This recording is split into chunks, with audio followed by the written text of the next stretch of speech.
L'OIAC, seul organisme habilité à enquêter sur les armes chimiques, a mené plusieurs enquêtes en Syrie après des attaques chimiques.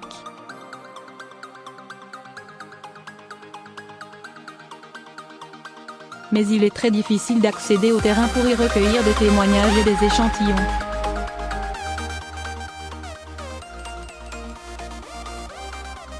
Alors que le régime syrien et son allié russe ont démenti toute attaque chimique dans la Ghouta orientale, l'Organisation pour l'interdiction des armes chimiques, OIAC, a annoncé le 10 avril qu'une équipe serait envoyée sous peu sur place afin de mener une enquête indépendante.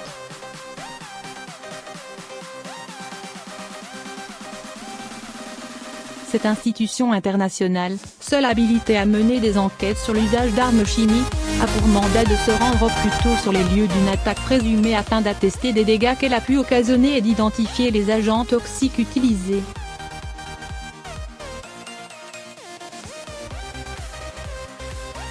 Prélèvement biologique sur les victimes. Sur place, les inspecteurs pourront faire deux choses, effectuer des prélèvements physico-chimiques sur les lieux de l'attaque, sur les murs, au sol, et faire des prélèvements biologiquiques sur des victimes, soit blessées soit mortes, pour chercher des indices métaboliques d'un agent chimique dans leur fluide, urine et sang notamment, explique Olivier Lepic, chercheur associé à la Fondation pour la recherche stratégique et spécialiste des armes chimiques.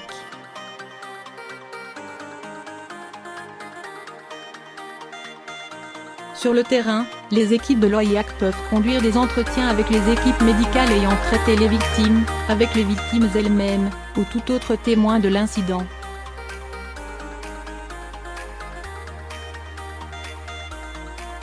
Ils peuvent aussi assister à des autopsies ou étudier des cadavres d'animaux. Il y a très peu de chances qu'ils y aillent.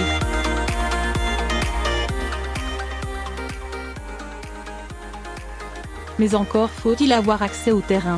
La mission est quasi impossible pour les enquêteurs en Syrie, où les conditions de sécurité ne sont pas réunies sur les lieux des attaques, qui sont souvent les zones de combat.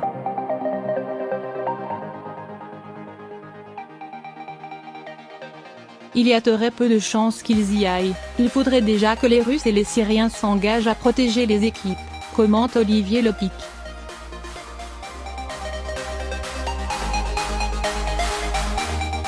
Le régime syrien a annoncé avoir repris le contrôle de l'ensemble de la Ghouta orientale, et dispose donc d'une marge de manœuvre totale, avec son allié russe, sur le lieu de l'attaque chimique présumée à Douma.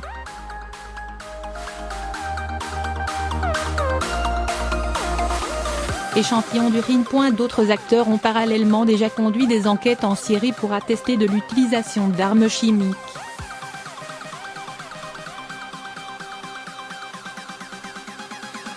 Après le bombardement de Khan Sheikhoun, en avril 2017, les services de renseignement français ont mené leur enquête et affirmé que du gaz sarin, un agent neurotoxique, avait été utilisé, grâce, selon une source diplomatique, à une munition non explosée récupérée sur place.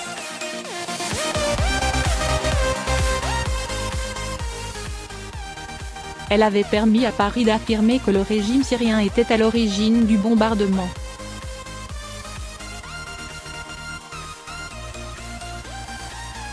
L'OIAC, qui effectue son travail de collecte dans un but purement informatif, n'est pas censé établir les responsabilités lors d'une attaque chimique.